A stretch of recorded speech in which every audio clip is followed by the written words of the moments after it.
今天要为大家介绍4代扩管器跟现在最新款的4代 Plus 扩管器差在哪里。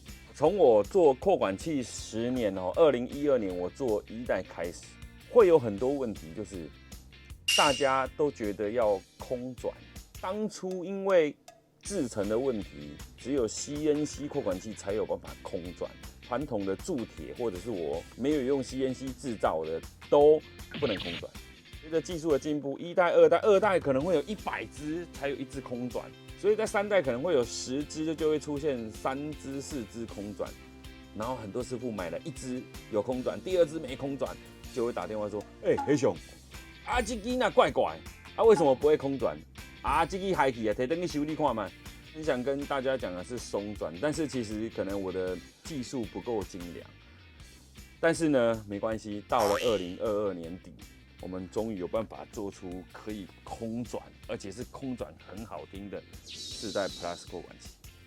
好，外形没有什么变，但是整只机芯跟机头，这边显示的，你看琴子头从1颗变成2颗哈，然后呢，弓头从1个洞变成4个洞。机芯我就不诠释出来了，因为我怕被人家偷学。这个被人家学没关系，因为你们也不知道硬度多少哈，所以你们就算回去了，我也不怕。这个意味的就是2颗头打着2个位置，意味的就是它耐用度可以更多倍了。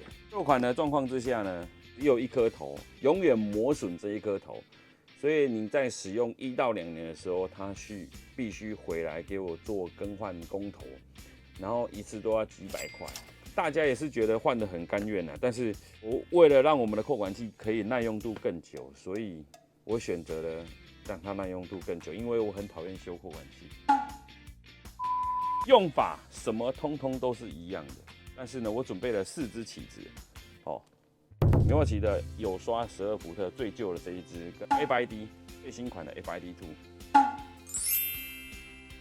2，18伏特的无刷的 FID 2，这个是4代。到位松转，用 FID 的声音，它明显的很松转。用 FID 2最新的，也是明显松转。大致的 FID 2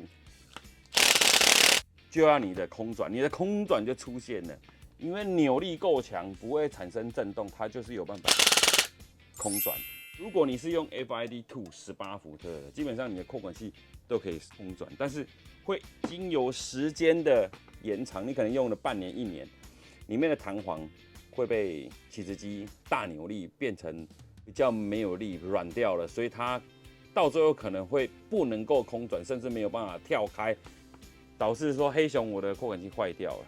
所以我很建议就是用小支的，可是没有办法去控制你们哪时候喜欢用哪一支电动起子。所以呢，我想了很久，想了足足1年，每天都茶不思饭不想，干他妈每次都要妈黑熊我别再空转。4代 Plus 就是为了你们的欲望而产生的。先用有刷的来试给大家看哈，空转12 FID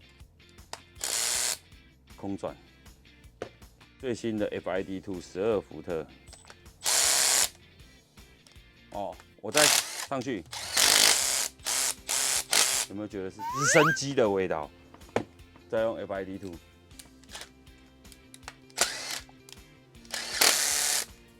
都是空转。要问我差别在哪里，就差在这个清脆的声音，这就是爽度的问题。当然啦，你要转几圈，还是要你自己去控制。你不要转到忘我，然后把喇叭头转得很大，我没有办法。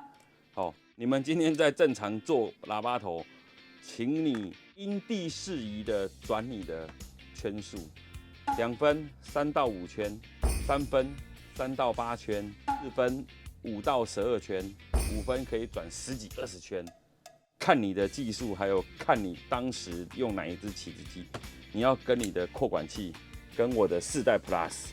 合为一，这样才能够奋勇杀敌，知道吗？